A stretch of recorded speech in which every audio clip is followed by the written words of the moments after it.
Attention outlet shoppers. Right now, save 50 to 70% off everything for the family at Gap Factory stores and online. With shorts from $14.99 and tees from $6.99. And save 50 to 70% off everything at Banana Republic Factory stores and online. With an extra 50% off clearance and dresses for women starting at $19.99.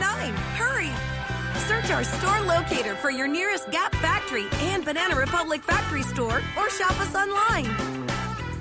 Blog Talk Radio.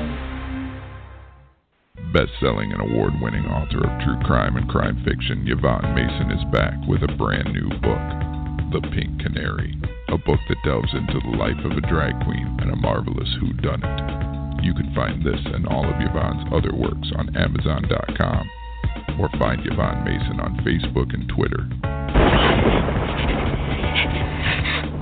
You're gonna kill me. Buy your copy of Pink Canary now. Well, good evening, ladies and gentlemen. Yes, it is Saturday night. This is Yvonne Mason, and this is Off the Chain, and that was a piece of shameless promotion. Y'all know I do that. That was my ad man, Chris Dunham, and he does all of my voiceover work for my books. And if you really like a hilarious murder mystery set in Key West, which is one of my favorite cities, and you enjoy drag queens, get this book because you will laugh yourself silly. In fact, I highly recommend that you go potty before you read the book because it a friend of mine said that it was Birdcage meets Ted Bundy. So put that in your mind and visualize it. Once again, ladies and gentlemen, this show, I am daily amazed, honored, and humbled at the response from you listeners because y'all are part of what makes this show successful. Ladies and gentlemen, we are like 4 listeners away from 8,000 listeners just on this show. This show's not even a year old. It will not be a year old until July the 27th. Overall, we're well over 20,000. I couldn't get a firm number because one of my podcasts wouldn't come up this morning to get the number, but we are well over 20,000 listeners. So in 64-plus countries, in little places like I've never even heard of, they're listening to this show. The other part of the equation that makes this show so wonderfully successful is my guest. And the reason for that is when I bring a guest on, I don't bring them on just once. I bring them back because you as the audience you want to know more about them, especially when they have new work coming out or what they're up to. Keeps you interested in what they do and what they're about, and that makes you want to read them more, or listen to their music more, or buy their product more. So I bring them back. Well, when I do that, my wonderful guests go out and bring more guests to me and say, you got to get on her show. She's a lot of fun. She's entertaining. She's interesting. And you're so at ease with her, so you got to get on her show. So my guest list keeps growing. Right now I am booked through the middle of November with a few open spots here and there. I'm excited because my year is almost booked and I'm getting ready to start booking for next year. Y'all have been so good to me, both as guests and as a listening audience, that I know you probably get sick of saying I'm so honored, humbled, and proud, but I am, and I'm grateful because this show was a 5-year dream, and y'all have made it real, and for that, I am very, very appreciative. So tell your friends and neighbors, keep listening, and if next year is anything like this year has been, we will be more than off the chain, ladies and gentlemen. You'll have a whole new genre of books to read and music to listen to, so stay tuned. It's only going to get better from here. And that brings me to my guest tonight. I started studying about this wonderful, wonderful woman, doing my research. Y'all all know that in my other life I was a bounty hunter, so I know how to find things about people. And I can't wait to bring her to you and talk to her because this woman is absolutely amazing. Her name is Ellen Bryon, And The Body on the Bayou is her second book in her Cajun Country Mystery series, which recently won the Left Coast Crime Lefty Award for Best Humorous Mystery and is nominated for an Agatha Award in the category of Best Contemporary Novel. Ellen's debut novel in the series, Plantation Shutters, was nominated for Agatha, Lefty, and Daphne Awards and made the USA Today bestseller list. Book 3, A Cajun Christmas Killing, will launch on October the 10th. Ladies and gentlemen, I will be bringing Miss Ellen back in November to talk about A Cajun Christmas Killing. She's told me a little bit about it, and I can't wait to bring her back to launch it for y'all on this show. Ellen has written over 200 national magazine articles, published plays, including, ladies and gentlemen, the award-winning Graceland. Her TV credits include Wings. Now, some of you young ones might not remember that series, Wings. It was hysterical. It was fall down funny. She's also wrote the TV credits for Just Shoot Me, Fairly Odd Parents, and Other Pilots. So without further ado, let's just get into the meat of this matter and welcome to our show, Ellen Bryon. Welcome, my dear. I am so grateful that you came and visited us tonight. Well, thank you so much for having me. I'm thrilled to be here. And go on. Sorry. No, go ahead. I was going to say, I'm afraid we have to make the Agatha Award. That was a past tense because the Malice Domestic that presents it already passed, and I'm afraid I didn't win. But the person who did win was Louise Penny. So the fact that I'm even in her company and she's the loveliest woman in the world. I've been lucky enough to meet her a couple of times. So mystery fans, she took home the teapot, as I like to say, because that's the prize at Malice. It's a teapot. So Louise took home the teapot, but it was well deserved. I've read every one of her books, and I'm fangirling all over when it comes to Louise. But the fact that you were in that company of being nominated. Oh, yes. What an honor. It was Barbara Ross and Hank Phillippe Ryan and Katrina McPherson. I mean, just these extraordinary writers, and it was a wonderful experience. And Malice gave me my start, so I have a special fondness for that particular convention. In the mystery world, that is.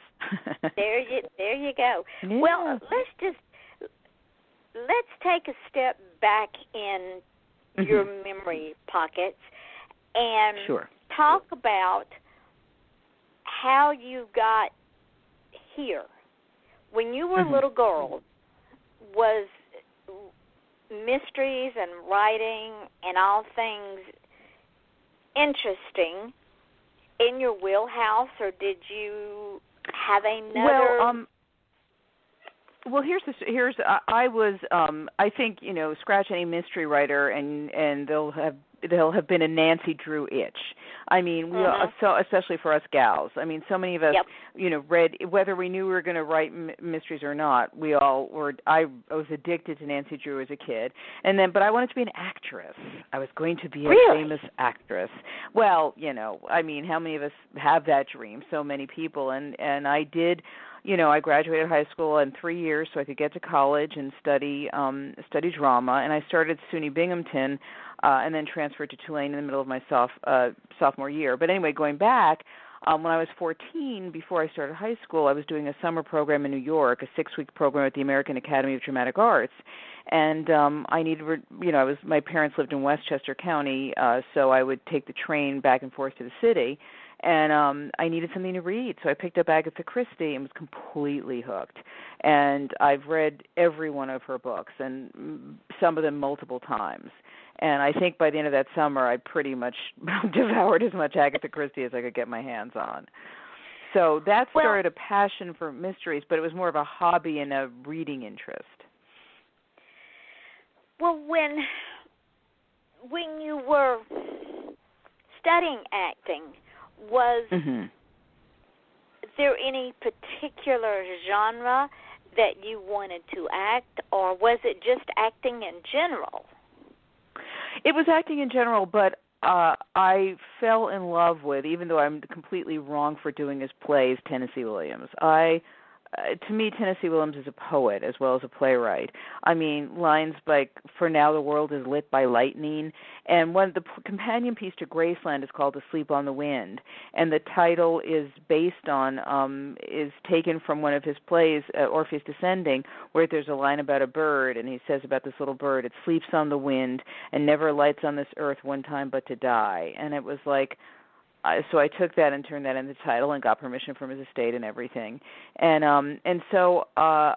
the irony is, I mean, I ended up really being in comedy. I ended up doing improv and for years as I was getting my writing career started, and that's why I ended up writing mostly for television. But my plays and my mysteries have a combination of comedy. There are lots of laughs, but there's also heart. And, if I can I've always felt if I can make people laugh and cry in the same area, that's great. And of course, that doesn't happen when you're writing a sitcom, and it's not true of, all my books. But it is, I think, in a couple of my plays, I did achieve that. Well, I'm going to tell you, to have written 200 articles for National Magazine, that's a lot of writing. Mm. Well, I did mostly, I like to call it entertainment journalism. And what happened is once I started writing plays, and for a while I was trying to act and write plays, and then I just basically segued, I started doing the improv, which fulfilled my need to perform, but I had become a writer. And my dad was in advertising, and both my brothers are writers, so it really seems to be a gene in our family. And so I got lucky and was able to take I started writing. My dad, being in advertising, connected me to one of his magazine clients, and I did a freelance for them. And out of that grew, connections to other magazines like Red Book and Glamour and Mademoiselle and, and all these women's magazines, really. Family Circle, Women's Day. Some of them aren't even around anymore, a lot of them. That's true. But I supported myself either through teaching playwriting or mostly through freelance journalism, freelance magazine writing. Until I got into television. And I remember Wings. That was one of the funniest sitcoms that I ever watched. Oh, thank you. I was on that for. I was on it for I write television with a writing partner, so we were on it for the last 3 seasons it was on, and it was tremendous fun. It was a fantastic cast and fantastic fellow writers, and it was a great experience. I've been lucky. All my TV experiences have been, terrific. I mean, there are a couple that haven't been so terrific, but I won't be talking about those. We only got to talk. Well, even the ones that weren't so terrific, my philosophy is it was not a failure; it was a learning experience. So you really succeeded. Exactly. Yes, absolutely. No, and you also learn about yourself. Okay. Yes. Well, I think it's a tough business, and you have to own. What do I need to, how do I need to pivot for future jobs? And it's also a business that even to this day, in terms of sitcoms, I think less so for dramas, that has just more men than women doing it. When you're on a staff, it's better now sometimes, but even so, if you look at, comedy showrunners versus drama showrunners, there are way more female drama showrunners than comedy to this day. That's true. So, yeah. So. Well, I read something interesting I've read several somethings interesting. Besides all of that, I went on the blog that you do with several of your ladies, and there were two chicksonthecase.com. Yes. Yeah. There were 2 blogs that caught my eye. The first blog was that your family almost bought the Gatsby house. Tell our audience about that. Well, when I was 9 years old, we were living in Queens, New York, which is a borough of New York for those who are from another country. It's a borough of New York City.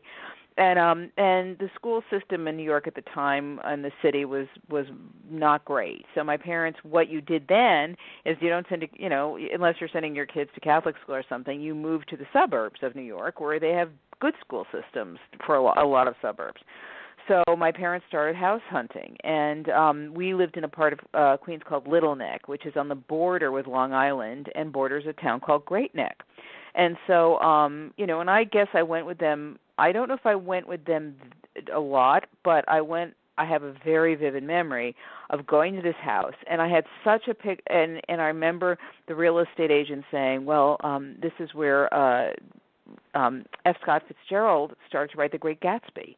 And I'm 9 years old, and why would I know that or care or remember that or have? What's amazing to me is I have such a vivid picture of that house that when I decided to write the blog about, how we almost bought this house, and it's so strange I remember, and you think back, and now as an adult, and I recently, last year, I reread a lot of F. Scott Fitzgerald, and he's just like such an amazing writer.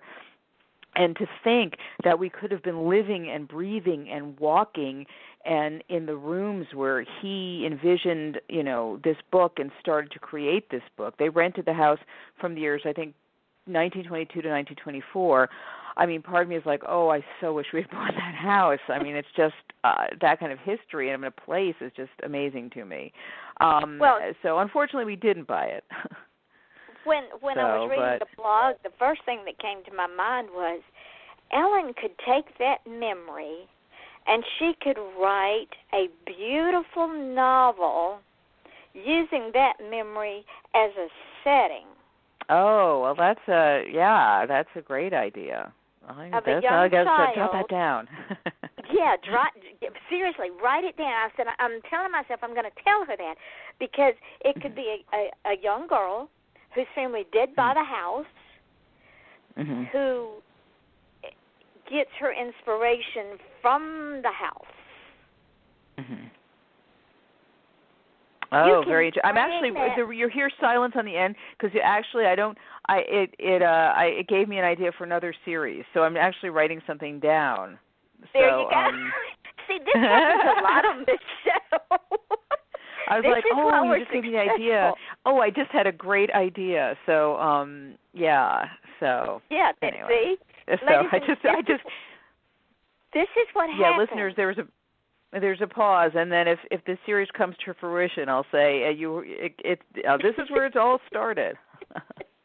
But when I was reading it, I'm thinking, oh, she should take this and run with that because I see this little girl in my mind wandering through this house and this real estate agent going on and on and on about F. Scott Fitzgerald and living in this house and his inspiration, and this was the room he wrote in, and this was the room that he did da-da-da, and this little girl's mind is whirly-gigging like crazy, and she starts this book, and the inspiration is the house.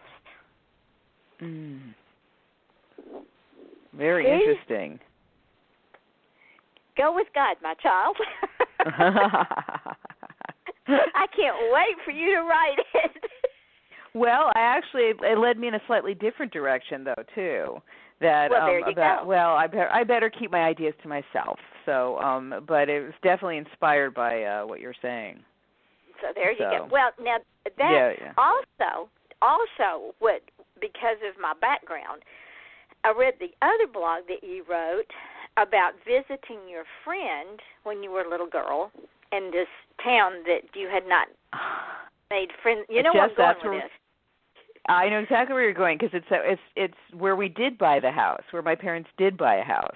That was a house they didn't buy, and then the other blog was about the house they did, not about the house, but in the neighborhood that they did buy. Yes. Well, that also spurred a storyline. I'm thinking Ellen needs to take this and run with it, especially with something else I'm going to segue into. But tell that story because this is so interesting because I can see your little mind working overtime. Yeah, well, what happened is, so we did buy a house in a community called Scarsdale, which is a suburb of New York. And we moved there during the Christmas break between my 9th and 10th years. And I didn't, it was like, it felt like I might as well have moved to another state or another country. It felt so far away from where I lived and how I lived in Queens. And I was wandering around trying to meet kids. And I finally met a girl Very nice girl. She was like, I always say, I said in the piece I wrote that she was preternaturally sophisticated. There's always something about her that was just unique. And I just remember having a play date at her house, and her dad came home, and she lived in this beautiful Tudor, the houses in Scarsdale are spectacular. It was like a Tudor mansion, basically. And her dad comes home and says hi, very nice guy. I remember I have a vision of him. He kind of looked like Don Draper from Mad Men. And I saw under his jacket he had a holster and a gun. And, of course, I'm like 10 at that point. And I'm like, why does this man have a holster and a gun? And it really stayed with me. And of course, I'm not going to ask. And then shortly after that, they moved. They moved to Dallas. And this has stayed with me. This stayed with me my entire life. Like, why did this man, people guess, he's in law enforcement, whatever. Okay, well, he's living in a big, gorgeous house in Scarsdale, which is an internationally famous community for wealthy people, although we weren't. We moved there for the school system. And so it always stayed with me, and it's been haunting me. So a mutual friend, it turned out that someone I went to, was in elementary school with, I became Facebook friends with her, and I asked her, I messaged her one day, do you remember this girl? I won't mention her name. Yeah, and she goes, yeah, I'm Facebook friends with her. I'm like, really? So I sent the girl I'd been friends with briefly before she moved to Dallas, I sent her a Facebook friend request, and she accepted it. And I was like, oh, my God, I may finally get the answer to this question I've had ever since I was 10 years old. And so I waited a couple of months, but she seemed like one of those people. First of all, she still looked exactly the same. And she'd moved back to New York and was living an incredibly hip life.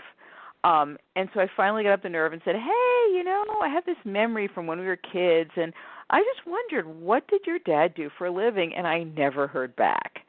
So it's like one of those tantalizing things where it's so close.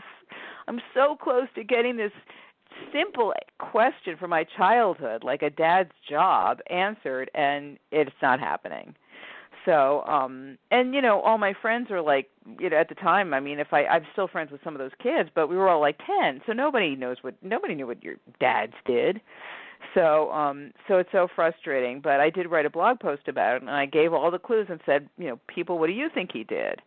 And there was a lot of like, he was in the mob, but, I didn't mention this in the blog post, but he was Jewish. And even though my grandfather was Jewish mob and disappeared, and that's another book I'm eventually going to write, I didn't think it was that, So it's a big mystery. It's like, what did this man do that allowed him to afford a gorgeous house in a wealthy community, moved to Dallas, carried it in, but carried.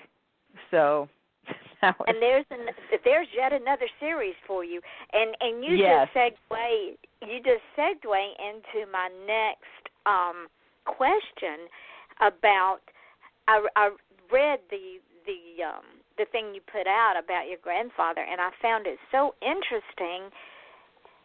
Again, tell the folks that story, because I can just see this little boy. Yeah. Well, and we don't know if this was, what happened is that my dad, my grandparents, I'm half Italian and half Jewish. My mom was actually born in Italy and came over when she was 3. So growing up, I had these two very different backgrounds. There was like the full-on New York Italian where literally I go to a family function and it was in the basement of a row house in Queens, and there was like a cloud of cigarette smoke hanging above us as the men sat there in what we called wife beaters, but my husband from the Midwest, they call grandpa, tank tops, undershirts, and no one spoke English. And then my dad was an only child, but we go to his family function, and it was Long Island and Jewish families and Jewish food. And but anyway, when my dad, my grandmother, it was an arranged marriage, and my grandmother's family had been very wealthy, and then they lost the money through family mismanagement and the Depression. And there's actually a theme to that. I'm jumping all over the place, but in the book, my third book, which will be out in October, Cajun Christmas Killing, there's a theme: the son is not the father, and that was inspired by by the fact that my grandmother. Part of the reason they lost the money was because her brother didn't have the smarts that the father had. But anyway, suppose they lost money, and my grandfather was a low-level Jewish I'll just go ahead and say it. He's low-level Jewish mob because I don't know if he was a wannabe, if he was official. He was in jail for embezzlement at one point. He embezzled from Chase Manhattan Bank. Anyway, they had gone up to the Boston area, and supposedly he told my father, left him on wherever the front of the building when my dad was like 6 or 7, and said, "You wait here, I'll be back, and I'll take you swimming." And my grandmother got home from wherever she was working. My father was still waiting for him, and no one ever saw him again. And so when I only recently found out, I was talking to my mom, because this has been haunting me my entire life, because my dad never, ever spoke to him. I never, ever heard my father mention a word about his father. And when I was, so it's, and I really want to write about this, and I have different ways to go about it, but not that long ago, I've been trying to do more research. Even when I was younger, I'd ask my relatives, because the only people who would talk about him were the people who married into the family. We tried to get my aunt, his sister, to talk about it, and she was very, no, I don't want to talk about it. I don't want to, but she did say, they said about him, he'd rather earn a dishonest dime than an honest dollar. And my mother recently said, because I'd heard that my grandmother went to look for him, and some associate said, she'd be better off looking in the bottom of the river. And I was mentioning this to my mother. She goes, no, it wasn't an associate. It was a gangster. She went to ask the gangster. And I read a biography not that long ago of Meyer Lansky, and it talked about how he was up in Boston area in the late 20s and early 30s setting up a crew. And I'm like, how many Jewish mobsters would there have been in the late 20s and early 30s in that area? I have to assume my father was somehow involved with, my grandfather was somehow involved with Murder Incorporated and that group. So I am writing about that now. I'm, in the very rough bones of that, and I'm excited because it's hard. But I figured what I can't solve in real life, I will solve in fiction. There you go. Yeah. And I'm as I was reading this, I'm going, oh my goodness! It just goes to prove, ladies and gentlemen, that we all are human, and every family has a story, mine included. Well, when I teach playwriting, which is what if I teach anything, that's what I teach. I tell the students that they are their own individual treasure chests. Think of yourself as a treasure chest, because all your experience, no one has ever had, there's not one human being on the planet who's had the experiences you've had, or has had because they were specific to you, even if it's a general experience. You had your specific experience of it, and so that's and you have your own specific reaction to it, and so that's a treasure chest that no one else can steal from because it's yours. And you were the and by the way, every idea I've spoken about here is mine. Exactly, it is yours. And anybody that tries to steal it, y'all know I will send flying monkeys after you. They are hers. Even the ones I gave her are hers, and all exactly. I did was facilitate. That's funny. But what you were just saying is they are our own emotions. It's like I try to tell people with my background that I have in my degree, which is criminal justice. If I go out and interview, if I go out and interview somebody, or several somebody that has seen a train wreck, if there's 5 people standing there, I'm going to get 5 different stories, 5 different emotions, and 5 different feelings. Mm-hmm. So even if 2 people experience climbing up Mount Kilimanjaro, there's going to be 2 different reactions. Exactly. Because like you say, it is exclusive to that person, which makes life so much fun. Now, you wrote The Body on the Bayou, and while you were writing that book, tell our listening audience what was happening in New Orleans.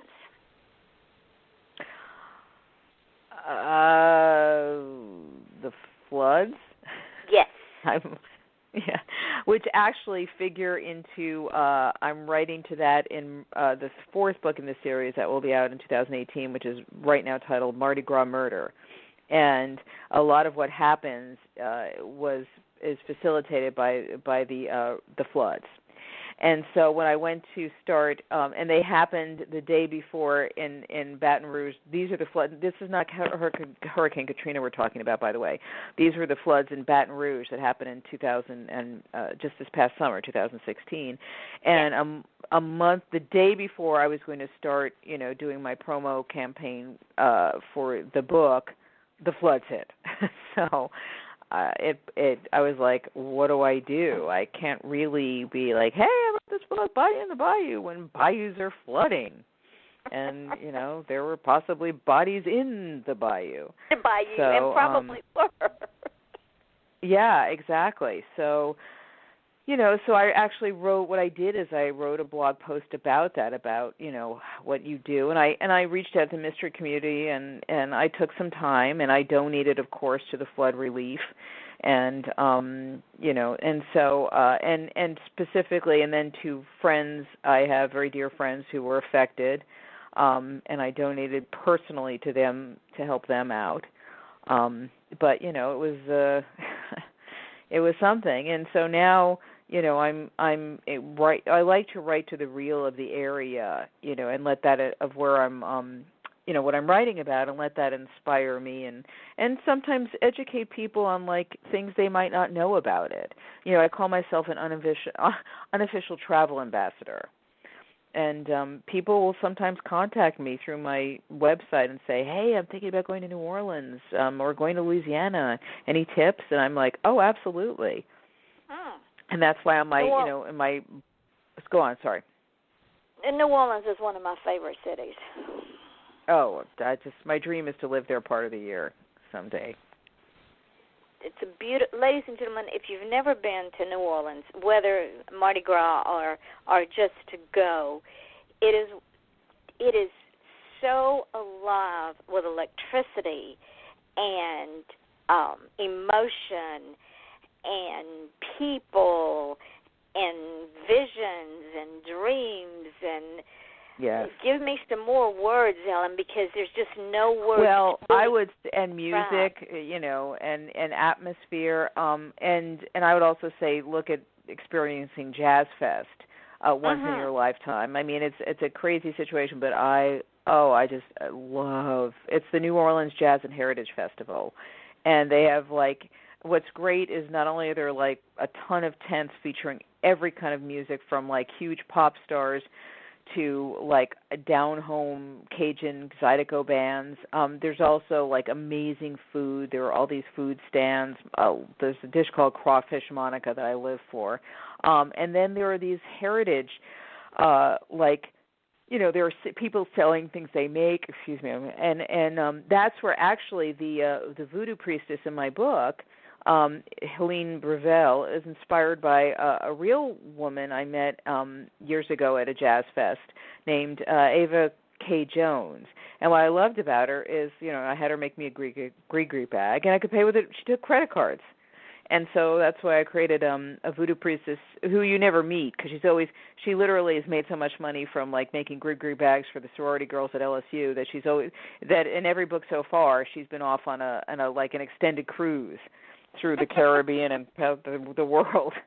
So, but in book 4, if this story that I have, well, no, actually not in book 4, but if I get picked up for more books, I have a story that will incorporate her.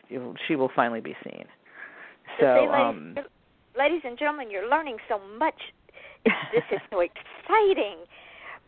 Now, you also wrote something where this reader said she hated your book, and I'm going, really? Because her logic was just so skewed. She said the humor was inane. This was Body on the Bayou, but it was funny because she said I found the humor inane, but but then my mother says I don't have a sense of humor. So, and and I don't even remember where that was like. Oh, I think the fellow chicks who were all talking about how there was one particular reader who seemed to find fault with pretty much each of us, and then in general we found her somewhere, and she was like, she seemed to find fault with everybody except like one certain author. So we began to think, oh, she's trying to trash us all just to like goose the sales of the one author she does like, That's probably, and that's so sad, because what winds up happening is she only hurts herself because her credibility is shot. Exactly, and it's she's like a troll, I guess, and you don't really, honestly, it's like I don't have time to read a lot of my reviews, but I need them. So if anyone reads my book, please post a review, and don't be insulted if I don't read it. Know that I really, really appreciate it. But and also it's like it's a matter of time, but B, it's also like if I read 10 reviews and one has a comment, like not a positive comment, I won't remember any of the 10 good things. I'll only remember like, oh well, they had the bad one. So I don't, and then then it kind of like, then you start trying to please a complete stranger who you might never ever be able to please. So I don't want that to color what I write. But that being said, I have readers have gotten in touch with me and said things that have absolutely that have helped me and that I've completely addressed. I had one reader got in touch and said, I really, really like your book, but I was a little upset because you took the Lord's name in vain and too much. And I'm like, what? Because I realize the genre I write is there's no gratuitous sex, violence, or language, and which is completely fine with me. I'm not that person, but it is the way I write. So for some reason that I've never understood, I'm not comfortable writing the other things, so I'm good like not writing them. But so I was like, and my publisher and I went over the book very carefully to make sure there was none of that. In fact, a couple of times I had a character who said Jesus or something, and we pulled all those out. So I was like, so I did a search of the book to see what the woman was talking about, and what I discovered is in my first book, my protagonist Maggie exclaims, "Oh my God!" whenever she exclaims, and I realized, oh, because I do that, and I gave her that trait, and so I responded. I said to the woman, I said, "Thank you so much for pointing this out. I'm going to be more careful in the future. I think I know what you're talking about," and she was like, oh my gosh, I can't believe you got back to me. I mean, she was like so thrilled that I responded. And yeah, now my character doesn't say that anymore. And you always think it's a challenge. Like one of the first things I learned as a playwright was you only use profanity when you can't think of a better way to say something. And and it was like such a great lesson because it taught me to always look for a better way to say something, and it made me more creative. Like, if she's not going to exclaim, oh, my God, I did, honey. Yeah, no worries. That was just we were just making sure the dogs are fed. I have 2 dogs. We have two rescue dogs. So, and that, I like that. And so, in fact, in A Cajun Christmas Killing, the grandmother, Grand-Mère, is upset about something, but she's not a character who would ever use profanity. So I had to come up with, like, instead of saying, I won't say the word, instead of saying the S word, she goes, shiver my timbers, so she's constantly finding a way. And it was so much fun to find, mommy funny, find ways she would, not use use profanity as a jumping off point, but come up with a bend on it. So that is funny. I can just see Grandma Mary going, oh, shiver me timbers. Yeah, exactly. So it was really fun to play with that. And the visual is now stuck in my head. Oh, that's so. I love it. Yeah, now, and actually it was. Go on. Go ahead, sweetheart. Sorry. No, go ahead. No, I was saying there was a reader emailing me through my website that reminded me to do that, to be creative. And see, ladies and gentlemen, we do interact with our readers, because if we don't get feedback, we can't become better. Yes. And if it's given in the right way without completely ripping us apart, because we are human, ladies and gentlemen. We do have feelings. Believe it or not, we do have feelings. And if a reader comes at us without ripping us apart, just offering a friendly suggestion, it's taken in kind better than if someone comes at us full bores with their fingernails out because maybe they had a bad day. I don't know. Yeah. So tell the folks why you love writing about New Orleans and the culture, because New Orleans is a culture all to itself. Well, this is something that the people need to know so they're not disappointed when they read my books, actually, is that I don't write about New Orleans. I'm writing about Cajun, really plantation and Cajun country. Although in A Cajun Christmas Killing, Maggie and Beau finally, the protagonists, do actually go to New Orleans. So I did finally get to write about New Orleans, and that was so much fun because I wrote it right after we'd been there, and so I got to and we went there for Christmas 2 years ago, and so I got to really be there about the time when I was writing it about, and so I fell in love with South Louisiana when I was a student at Tulane University, which is in New Orleans.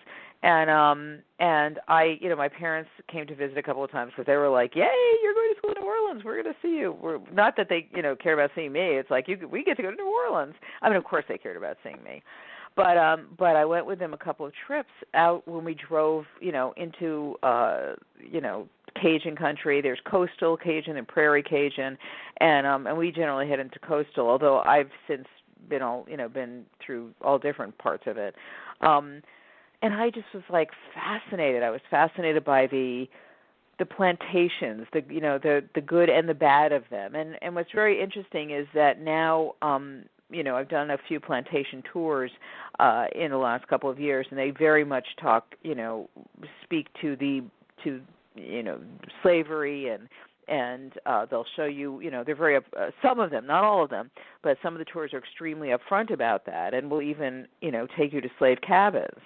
But I just the energy, the food, what I really love is in terms of Cajun country and the Cajun culture. And, of course, there's also Creole. And so Maggie's ancestors are Creole as well, which is first born in this country, but it's of a very European background. But what I love and what connected to my personal life is that there is a section of this country where people have been here for over 250 years that had its own language, and that you still hear. When we were there at Christmas 2015, we went to this little restaurant on River Road called B&C Seafood, and it's this little old place that's popular among locals. You have to kind of know it. And there's a table of people sitting there laughing and talking, and they were speaking French. And they were, not like senior citizens. I mean, I think it's, there had to be a concerted effort to keep it alive. But the reason I think that connected to me was because of my background on the Italian side, that, growing up in a culture within a culture, that I would go, I had lived my American life, but I go to family functions. It was like being in another country with another language. And so that, I think, was my emotional connection to it.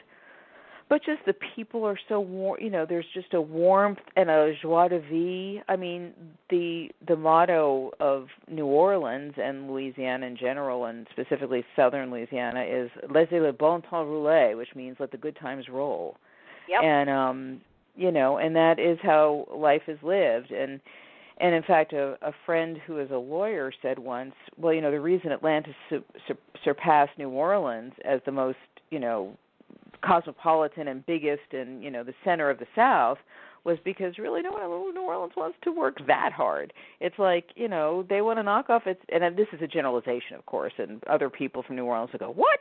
But, they want to live life. They want to leave at, 6 or 7 or whatever and go have a drink and go eat and go to a festival. And, and 80%, I learned that 80% of Louisiana citizens are native born.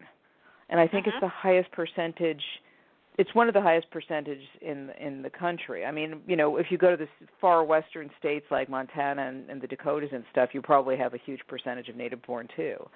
But yeah, people just, they're proud of them. And like you and like me, unless you have gone there and experienced the culture, what we're saying people cannot fully appreciate, because it's not something that, unless you've been there, you don't get it. Yeah, exactly. And, I always encourage people, it's like, yes, definitely go to New Orleans and spend a couple of days in New Orleans, but then leave and go out and rent a car and drive, within, Lafayette, which is the center of, the heart of Cajun country, is only 3 hours from New Orleans. But you can get to, like, a little town, off the River Road, off the Mississippi in an hour and a half or an hour even. I mean, the plantations that inspired, the places in my books are 45 minutes from New Orleans. I mean, they're a day trip away. So, and it's more, originally the series was called Plantations and Pralines, and my publisher, I think, was concerned about the plantations angle, because it's a love-hate thing. And so we changed it, and I was like, well, Cajun country, because, some maps it's part of it, some maps it isn't, but it still is. And it was also inspired by a friend, Gaynell Bourgeois Moore, who I write about in I named a character after her. I met her when she was leading tours of a plantation that's no longer open to the public called Ashland Belle Helene, and that was in the mid-1980s. And we've been friends ever since. And she's 15 years older than me, but she's 100% Cajun, and she sings, and she's an artist. I mean, she's like an amazing. She writes. She's just this amazing woman, and and she really inspired me to, really research and become connected to that part of the world. That and my background in college. That part of the world is steeped in mystique and more than one culture. And this is what a lot of people also don't understand. Yes. You have more than one culture, especially in the southern part. You have the French, you have the slave trade, you have, who else? The Spanish. Well, you have the German. Actually, you have the German coast. The Germans came over before. They were there before the Cajuns even, and that's true. And so that's why there are a lot of German names that go back 300 years in Louisiana. Wagaspack and Schexnayder, or Schexnayder, depending who's pronouncing it. And I think it gets pronounced even differently than that. Schnicksner, people pronounce it all different ways. And so, there was someone, and I don't have the details of it, but a man brought over a bunch of people from Germany, and then, he was basically a scoundrel, and then disappeared and just left them there. And then we can't go, we got to figure out how to live here. So you have, there's a lovely woman I met through the work, through the series, and my, who works for the River Parishes Tourist Commission, and she's African American, but she's a huge mix. She's African American, she's Creole, she's French, she's even got it's just this, any one particular citizen there can be a melting pot, just in one person. And we think of New York being this huge melting pot of different cultures, and people don't realize just how big of a melting pot Louisiana is. Yes, yeah. And the rich. And by the way, history. I have to be honest and say I'm not familiar with northern Louisiana at all. So I've never. I don't even, I have been north of I-10, but barely. So, but it's like daylight and dark, because you've got southern Louisiana, which has its own rich history and background and culture, and then northern Louisiana, which I've not been north of Louisiana of like you of I-10, but I'm kind of thinking it's more geared toward the Midwestern environment. I could be wrong. Yeah, I don't really know. I honestly, I think you're right to some extent. I mean, even the topography is different there. It's more it's hillier. I mean, it's not flat like South Louisiana is. So but I mean, I wish I knew more about it, and I'm sorry I don't. But it's more. I think it's more either southern or tipping a little more west, but it's more like general southern, I would say. But again, I can't really speak to it because I don't know it, so I wouldn't want anyone from Alexandria, Monroe, or Shreveport to get on, to get on my case. Well, and then when you go into the bayous in southern Louisiana, that's even a different culture altogether. Well, it's still Cajun. In the bayous. I mean, it's still, and it is a mix. I mean, it's all, there are people who are pure Cajun, and then there's a polyglot, a big mix. But I would say that's kind of part and parcel of what, I'm talking about in the area. But it's such a wonderful, ladies and gentlemen, if you haven't gone, you need to go. And it's like Ellen said, take day trips. Go and visit. Yes. Things outside of the city. I have a really good friend who lives in Baton Rouge, and she's she's a nurse at the hospital there, and it's like you say, get off work and let's go party. They love to party, eat, drink, and be merry, and let the good times roll. Well, I appeared at the Louisiana Book Festival last year, which is in Baton Rouge, and I'm going back this year because I loved it so much. And I pay for it myself. I get myself there. I house myself, and I spent a night in Baton Rouge, and then I went down and spent my friend came with me, and then we went to her place, and I spent the night with her and at her place, and then we just went into the quarter for it was the weekend before Halloween, so it was like the best time to be in. It's a great time to be there. But yeah, I mean, it's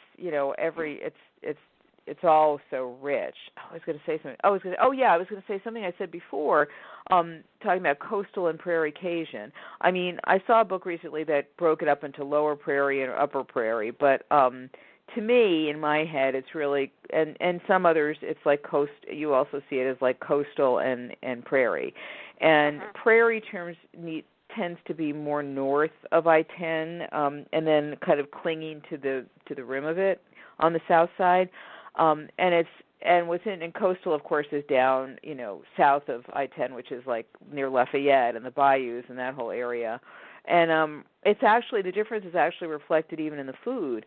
Like you'll have, of course, there's more seafood-oriented dishes in coastal, and more meat-oriented because they're prairie. There are ranges and the boucherie where the pig carvings and so. I don't know how to describe that. But and also there's a difference between Cajun and Creole jambalaya, and which is Creole jambalaya is made with tomatoes, so it's red. And Cajun isn't, so it's browner, and so just little things. Well, we will continue this discussion when I bring you back in November, because believe it or not, we're going to run out of time. Oh, okay.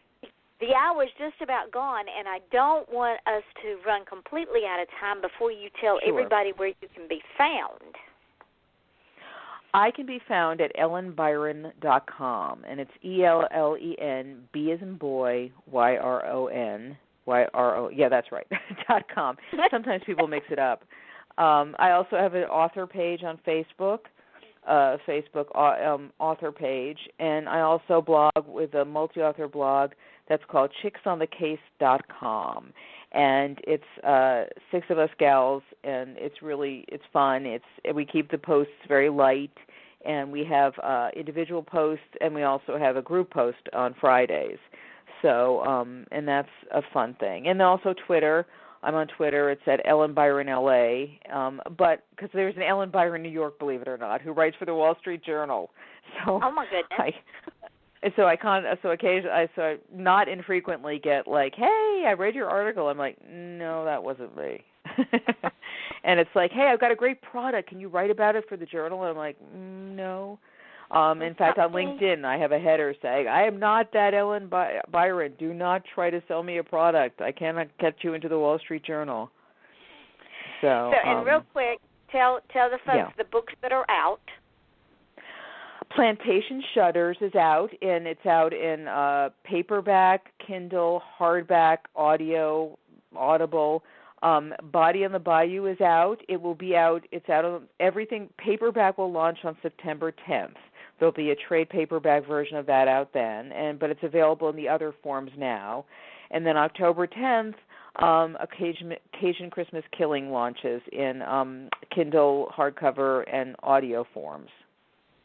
And ladies and gentlemen, we're going to bring Ellen back after I get off from here. I'm going to send her some dates. We're going to bring her back in November, and we're going to have our own launch party for a Cajun Christmas Killing. So yes, we will have fun. It will launch on this series.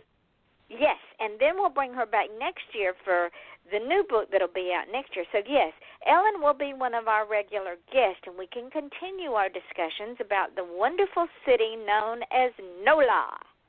And for those of y'all who don't know what that means, it's New Orleans. And it's not New Orleans, it's New Orleans. Right, Ellen? That's right. New Orleans. Exactly. And NOLA is it stands for N-O, New Orleans, Louisiana, L-A, N-O-L-A. There you go. Ladies and gentlemen, Monday night, I will have a special show with film director, producer, Jennifer Dawn with Forbidden Tears Productions. She has just finished doing a film called Passageway to Hell, and we are going to be talking about that. She called me up and said, Yvonne, please,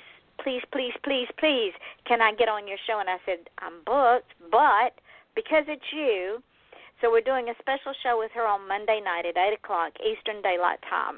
Wednesday night, author Sherry Rensler will be here with us at 8 o'clock Eastern Daylight Time. And then I will be in Cocoa Beach from Thursday to Sunday at Space Coast Lovers Book Event. I will be signing books, shaking babies, and kissing hands, and whatever else. It's a 4-day event, so y'all need to join us if you are up there near Cocoa Beach. We'll be at the International Palms Conference Center and Resort. And then the next week we'll start all over, and yes, Miss Ellen will come back. Now, ladies and gentlemen, y'all all know, every one of you know, y'all have been with me long enough, you know that I always end the show with this, and that is,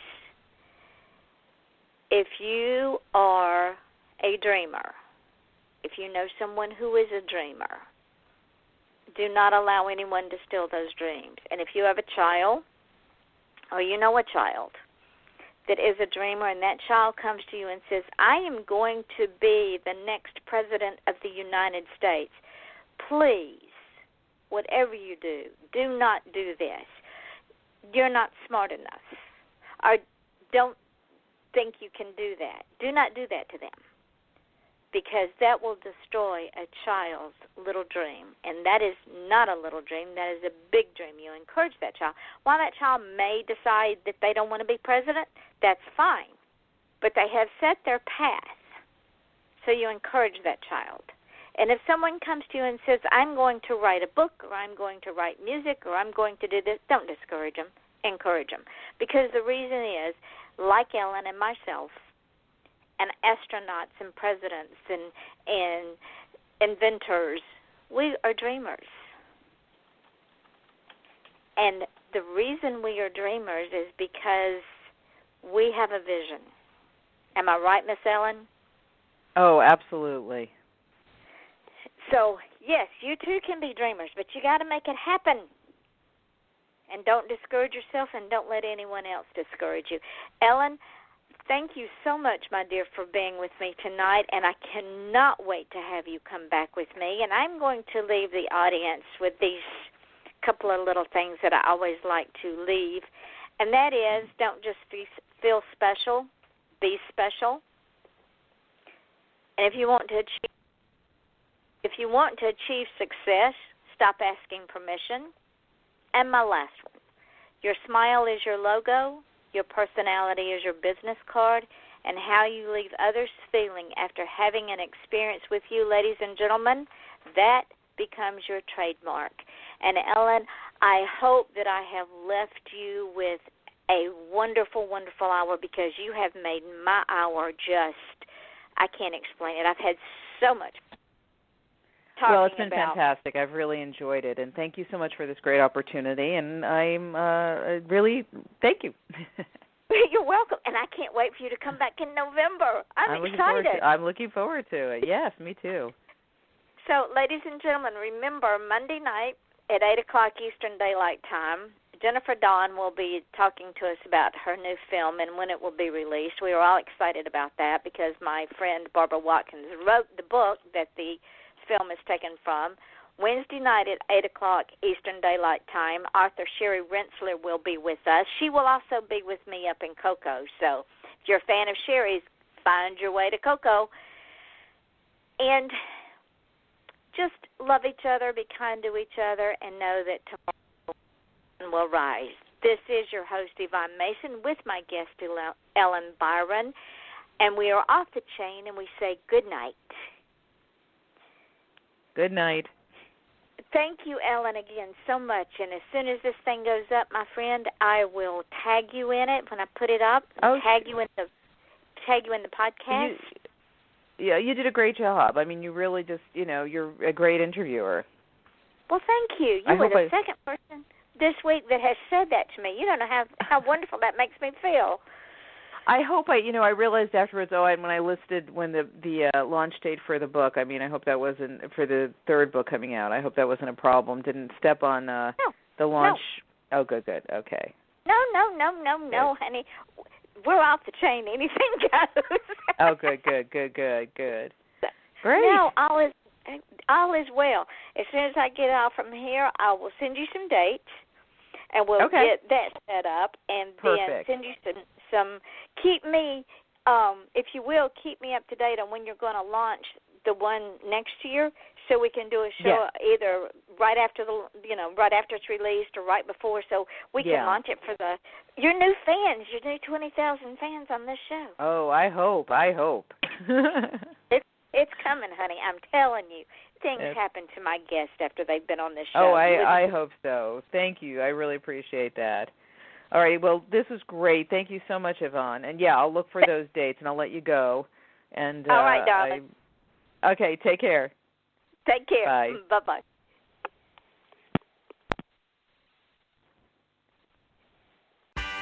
Attention outlet shoppers. Right now, save 50 to 70% off everything for the family at Gap Factory stores and online. With shorts from $14.99 and tees from $6.99. And save 50 to 70% off everything at Banana Republic Factory stores and online. With an extra 50% off clearance and dresses for women starting at $19.99. Hurry! Search our store locator for your nearest Gap Factory and Banana Republic Factory store or shop us online. Attention outlet shoppers. Right now, save 50 to 70% off everything for the family at Gap Factory stores and online. With shorts from $14.99 and tees from $6.99. And save 50 to 70% off everything at Banana Republic Factory stores and online. With an extra 50% off clearance and dresses for women starting at $19.99. Hurry! Search our store locator for your nearest Gap Factory and Banana Republic Factory store or shop us online.